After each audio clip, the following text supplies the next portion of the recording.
right, my lovelies, lords, dudes, lilies, sugar mountains, mountain laurels. Well, we got moonflowers and we got honey flower. We got this stuff going on. Let's finish it off. Circumstantial evidence. We have the DNA. We have the cell phone stuff. We have the white Elantra, Exactly. etc. Yeah. Yep. I guess I just look at it as, I guess in my mind, when just looking at the case, I kind of think he probably went in there targeting one person. Who? I think this is somebody. Who did he target? Who lived in his own head, as you kind of mentioned earlier. I think that, the cell phone stuff kind of shows that. He wanted to, I think he went in there targeting one person and this went out of control. Who did he target? Who, Santa? There's no connection between any of the four and him. Who did he target? Have you ever kind of thought about that? I love. We just make up our own little fairy tales here. Look at it. We just make up our own little fairy tales here. Who did he target? Okay. Angenette, that's certainly a very reasonable hypothesis, and I know that's something that we've talked about. No, it's not. It's not reasonable at all.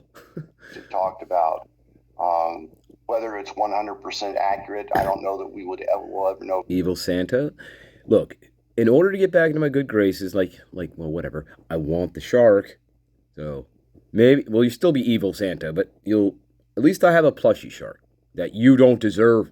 For sure, but it certainly makes sense that what makes sense? He went there with a specific target in mind. Who? And it makes sense under the circumstances of what happened. No, it doesn't. Escalated beyond what he'd planned. No, what? And I think, unfortunately. Oh, and he left a witness who saw him face to face alive, because that makes sense. And who knows? Maybe he didn't know about the other Bethany in the Hobbit hole, but he saw one of them.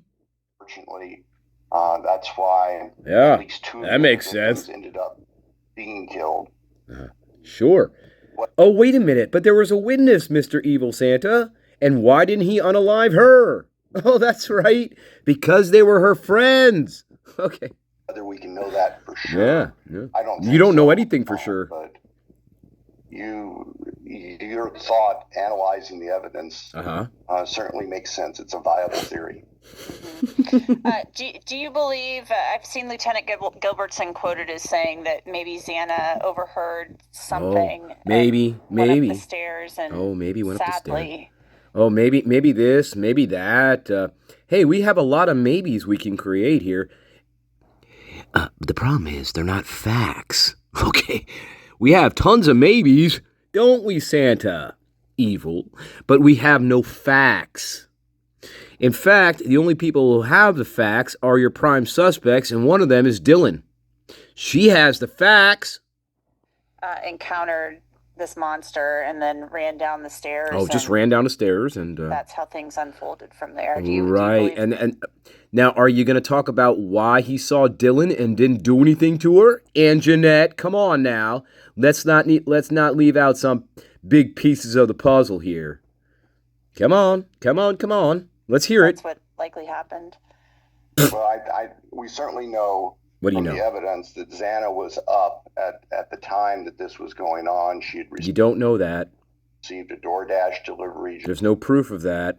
Just shortly before the defendant showed up for the last time around the residence. Sure. Sure. And so Sure. Yeah, and she parked right next to him, right? And she's all coked up, messed up, and yeah, sure. Likely to us that she was awake, that she heard something. And like a firecracker? What about the firecrackers, Bill? Talk about the fireworks, the firecrackers. Who's using firecrackers, Bill? Well, Bethany's telling you that. Remember, Bill, one of your star witnesses, Bethany Funk. Yeah, she heard firecrackers. Where did those come from, Bill? And responded to that and encountered the defendant, and that's what escalated the homicides to include her and Ethan as well. We think that's a very and not Dylan, though. Likely explanation of how That's they became victims. Hey, it's the. I need this. I need this now. There you go. Who's Santa? Well, we know who Santa is. Now let's see what else she has to say. Anna, is the girl in there? Is the girl that this one? Yeah. Okay. How do you spell her name? Xana. Do you know if she has a middle name? Alexis, I think. Do you know what her last name is? Kernodle. K. I don't know how to spell it really. K. You know? R-N-O-D-L-E. K-A-E-R. K-E-R. K-E-R. N-O. N-O. D-L-E. Okay. Why are you crying? I don't know. I still don't understand why we're crying, guys. What are we crying about? Just a passed out roommate, right? What are you crying about? X-A-N-A. Okay. Ethan, who's in there, he doesn't actually live here, but he's here like almost all the time. There's a male that lives here, and He doesn't actually live here. He's in the room with Xana, I believe. he's in there right now. But he doesn't live here, but he's here. He's in there right now? Yeah, isn't he in there right now, Dylan? You should know. You looked in there. Where is he? There you go. There's the prime, baby. What else? Did you call 911 when you knew Ethan was in there too and wasn't responding? Nope. And then there's Maddie, Morgan, and Keely up top. Up top. Oh. I don't know where they're at though. I don't know where they're at though. Where do you think they are? Take a guess. Maddie. Mogan, and Maddie Keely. Mogan. Yeah. And who? Kaylee Goncalves. She's the girl that I was talking about, Kaylee, who I just heard her go upstairs and run back down the stairs. And right. And was dancing with her dog. Yeah. The guy that lives here, his name is what? He's usually Ethan Chapman. And you knew he was here this morning? No, I didn't know. I had no idea he was here. Yes, you did. All right, You just said he was there.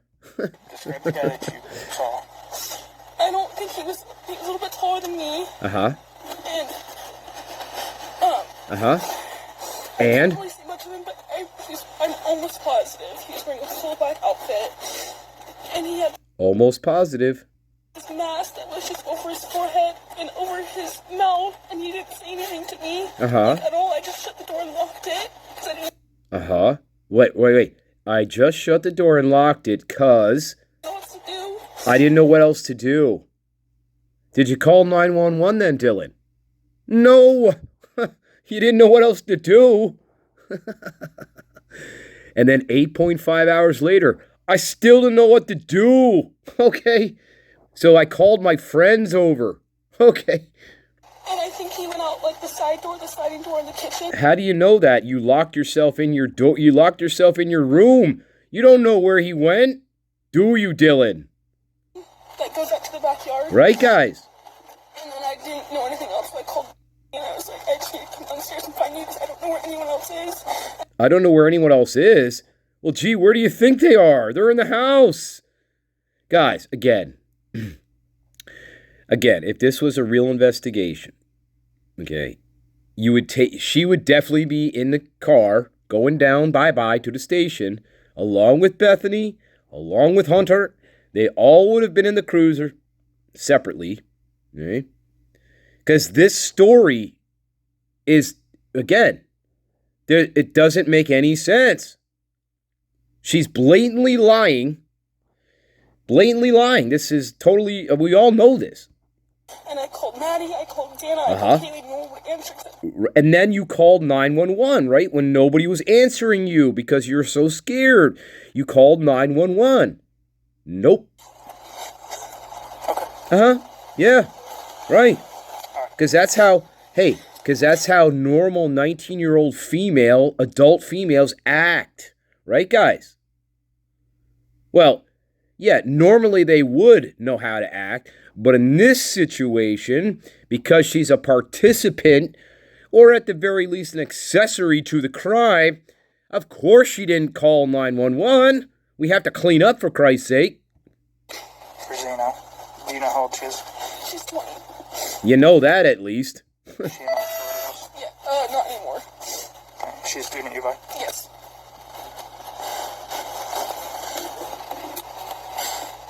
contact information for her parents? No. It's okay. Well, Okay. we can I just get remember that her name, eventually. her dad's name. And then Ethan. E-T-H-A-N. And Chapin, C-H-A-P-I-N. Wait, real fast. She's saying this man around 4. There's a guy, black mask, was in there, didn't recognize him. Are you buying this? Upstairs, she got scared, locked herself in the room.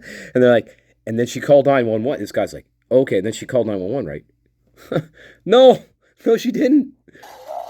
And then the screaming all stopped. She's pretty sure that this The screaming all stopped. Yeah, it did. person went out the back. And right now I'm getting all the information. She knows where the 2 girls are over there. I haven't told her who's deceased or anything like that. They have 4 people that are unaccounted for. Their knowledge. Okay. Sounds about right to me. Okay. Yeah, nobody's treating anybody like a suspect. Yeah, guys. Anyway, you know this is not real investigation. Her story doesn't check out. Nobody asked her why she waited so long to call 911. Nobody asked Bethany Funk why she waited so long to call 911. Yeah, well, we already know. Let's go. Let's keep going. About the phone, he had wiped it. I've talked to the Barnharts. Barnharts, yeah. About what they were able to find and not find. Barnharts. On his devices. Which would have been challenged in court. Pornography on there. Do you believe he had a sexual motivation here based on all of this nasty stuff on his phone? Like what? What was on it? I don't know that we can say for sure. The medical examiner specifically looked for any evidence of sexual assault and found none. Right. That's a good So point. we really don't know if that was a motivator. Exactly. You don't know anything. It certainly could have been, or it could have been part of what motivated him, or Sure. what connected him to this. Anything could have been house, anything. these particular young people. How frustrating. I'll start with you, Ashley, and then I want to hear from you, Bill. Oh, About no. the Dateline special airing pre-trial, just weeks and weeks before jury selection, and kind of airing out a lot of things that you may have presented at trial. It was incredibly frustrating. It was a big distraction. Mm-hmm. We were in full trial mode, preparing, and that was just another thing that kind of got added on for our office. It's unfortunate. We were disappointed. Yeah, Bill, do you think that came from your side, and when I say not the state side, I mean like law enforcement, what have you? We know there's an investigation. It could have, if this was a real trial, it could have completely derailed like a fair trial. But the judge wasn't actually an impartial judge. This was complete crap. Yeah. Underway, or at least we believe there is. We don't know for sure. The information that was contained in the Dateline show that was accurate, and there was some inaccurate information as well that they included. The accurate information, Which was known not just to Which members was? of the state's investigation team, but also members of the defense team. We have, I think, a hard time wanting to accept that one or more of the state's investigators leaked this. Mhm. But the bottom line is, and nothing happened to them. if they did, then I want to know that. I want to make sure. Okay, then who? Well, you have plenty of time. You have plenty of time now to figure it out, Bill. Evil Santa. Who is it? So you admit it came from the state side. So where are the sanctions? Where are the sanctions? Sure that appropriate consequences come into place. Like what? And that And when? person will never be a law enforcement officer again. Maybe you leaked it. Likewise, if it didn't originate from somebody on the state's side, Well, who else would have originated from? I think we need to know that as well. And that person or those persons need to be held to account. We'll go to it. What happened was outrageously reckless. And we'll get to it. I think the words disappointed and frustrated probably understate get to it. Quite how I felt at the time. I probably used some shorter, more direct. See, this is another reason why I should have went to trial, guys, because of this leak and the chance that this would have caused, it would have damaged a chance for a fair trial. That's why you go to trial, because you're going to use that later on and say, well, look, my client didn't get a fair trial here because of all the leaks that happened prior to trial. You're going to use that, in your, let's say he's found guilty. You're going to use that in your appeal. It may not work, but still, you're going to use all that ammunition. You have plenty of ammunition you could use. He knows it. He's evil, but he's not stupid. He knows it. And yet, we see no trial. Words about how I felt and how I still feel about it. And we've committed ourselves to cooperate in every possible way that we can to assist and identify. They should have been identified by now. It's not that hard to figure out in the digital age who leaked what. And who's responsible if that happens. I truly hope it does. I truly hope so too. I hope it's you. It was just completely inexcusable. It should have never happened. True. Completely irresponsible. And your side did it. That's right. the kind of thing that can derail the entire criminal justice system. And your case. Right. And so that's another reason why this should have went to trial. You know it. I know it. The guard knows it. People with logical thinking brains know it. I don't know. Defense lawyers know it. This would have been in grounds for, it could have been grounds for, a mistrial. just saying. Rightfully very, very mad. What did Dateline get wrong? You said they got some stuff wrong. Well, I prefer not to say that right now because I don't want to be generally publicly known what was right and wrong from our perspective. Why? I think that's information that's going to be important to the investigation. What? What? So, as oh man, do you see what's happening here, guys? Look, the case is over, correct? The case is supposed to be over, right? So what's the problem here? Why don't you say what was wrong, what was right, what was wrong? Who cares? As much as Ashleyyy and I would love to sit down and just say, well, we went through it and here's what's correct and what isn't. That's something you can't do it. Now. Sorry. No, you can't. You can't do it. Him? Even if you had found... Because it's all crap, isn't it, Bill? It's all crap. Found him through the white Elantra, needle in the haystack search. Would you have been able to charge him without the sheath DNA? Nope. We've talked about it, and we haven't had to make that decision. Fortunately, we had the sheath DNA, which really was kind of the icing on the cake, so to speak. that was the only icing. You had no cake. You made the icing, Bill.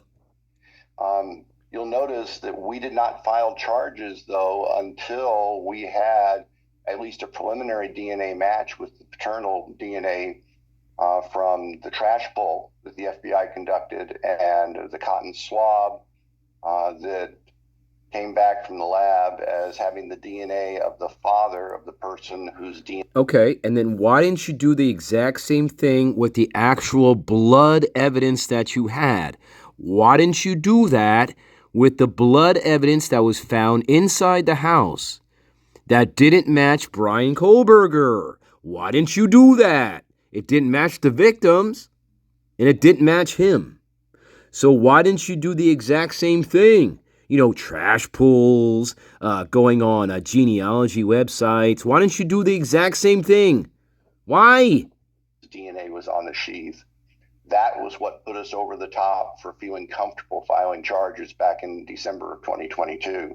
Yeah, and ignoring the real suspects, right? Because you knew that would take much longer, and you didn't want to piss off the president of the university any further and make him lose any more money.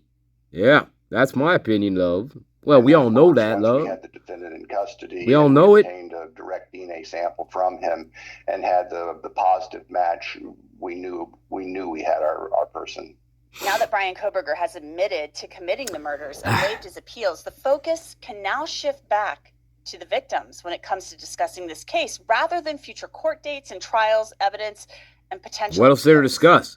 When it comes down to it, this case really now is all about the victims moving forward. Not only the direct family members, the loved ones of Maddie and Kaylee and Xana and Ethan, but also friends and the extended community, the university community who stepped up to support each other throughout this. We're glad that we have a resolution that is final, that's conclusive, that we aren't looking at decades of appeals, just reopening the wounds every time a new court document is filed. That's what we should have had. We should have had this all. Hope that those who have suffered from this can find some peace and move forward. There's no way we can undo what happened. Like I said during the sentencing, our former district judge up here, who became an Idaho Supreme Court Justice, John Stegner, used to say regularly that not even God can undo the past. Oh, come on! Let's not bring that into it. We can't. God forsakes you, Bill, and forsakes Idaho for the lies and deception you perpetrate. Change the past. God's turned his back on you. Past. Yes, he has. But we can move. Well, that's in my opinion, anyway. Forward from it, and that's our hope. Where we go from here, I have to say that reflecting back on this, you look at that first week of the investigation, and the investigators had two pieces of evidence. They had unknown male DNA on the knife sheath, and they had the white Elantra. No, that's not true. They had multiple sources of DNA at the crime scene, and they buried that. That's true, Santa Claus. Don't forget to tell your audience that. It wasn't just the planted knife sheath with the fabricated DNA. No, you had actual blood evidence at the crime scene that had DNA, right, that didn't belong to Bryan Kohberger nor the victims. That's what you had. That's the real evidence that you had. So tell your audience the truth. Don't leave out anything. Yeah. And that was it. No, that's not all you had. It's absolutely amazing. Yeah. The work that they did. No, it's not. To bring this person to justice and to gather. It wasn't really that hard.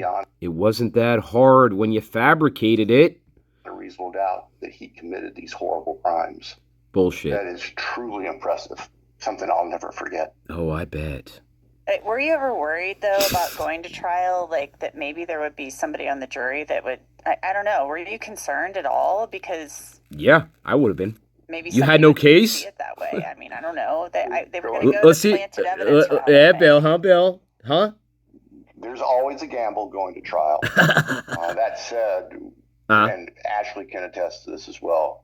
We were and we are very confident in our evidence. There's no question in our mind that the evidence that we had to present proved the defendant guilty beyond a reasonable doubt. Well, we know that's not true. Okay, if it was that overwhelming, then why not proceed to trial? Okay? Now, that doesn't rule out that we could have one juror. It doesn't rule out the fact that all the jurors would have seen through this crap and would have found him not guilty because there was no evidence that was overwhelming beyond a shadow of doubt, beyond a reasonable doubt. Who went off the rails. Went off the rails. The trial. And that's a risk in any trial, no matter how strong the evidence is. But we tried. Oh, now we're talking about jurors going off the rails because they didn't believe your shit. Right. And not to worry about that. That's just a fact of life in the law profession. Well, then you should have gone to trial then. And that's the inherent risks of trial. The beauty of the guilty plea is we avoid that risk entirely. Yeah. Because you're a coward, right? Wasn't. Because you were a coward, and you knew you had no evidence really at all, and you knew that you stood a pretty good chance of losing. You're a coward, Bill. That's all you have to say, that you're a coward and an evil Santa Claus. Okay. part of the decision. Yeah, you're a coward. You're a coward. And that's why the families were pissed off, because they called you a coward. Okay. Offering the plea and accepting the guilty pleas. Ashleigh? Yeah, I could just echo what Bill said. I think he said that perfectly. Nothing else to add, Ashleigh. Oh my God, she used to talk a lot more than this. Oh my God. Thompson, Ashleigh Jennings, thank you so much for coming on. I really appreciate your time. Oh God. I hope you never come on here again. It's been really interesting talking to both of you. Yeah, I bet. Thank you. You're very welcome. Brian Koberger is serving his 4 consecutive life sentences in Idaho's maximum security institution. The families of Maddie, Kaylee, Xana, and Ethan are doing the best they can to still grieve and memorialize and remember their loved ones who are forever 21 and 20 years old. And that's it for this episode of Crime Fix. I'm thank Angenette God. Levy. Thanks so much for being with me. Well, I'll see you back here next time. Oh, but not me. Okay, bye-bye. Well, there you go, guys. I hope that was fun. We didn't really learn much, did we? But, hey, there you go. And hopefully we never see them again. But I got a feeling they'll pop up again sometime in the future on one of these stupid programs. Anyway, we're going to leave it right there, Lowe's. Okay, later on. Let's go. Later. Hope you're having a beautiful weekend. And, we'll pick it up. We'll pick it up a little later. Okay, love you all, babies. Bye-bye.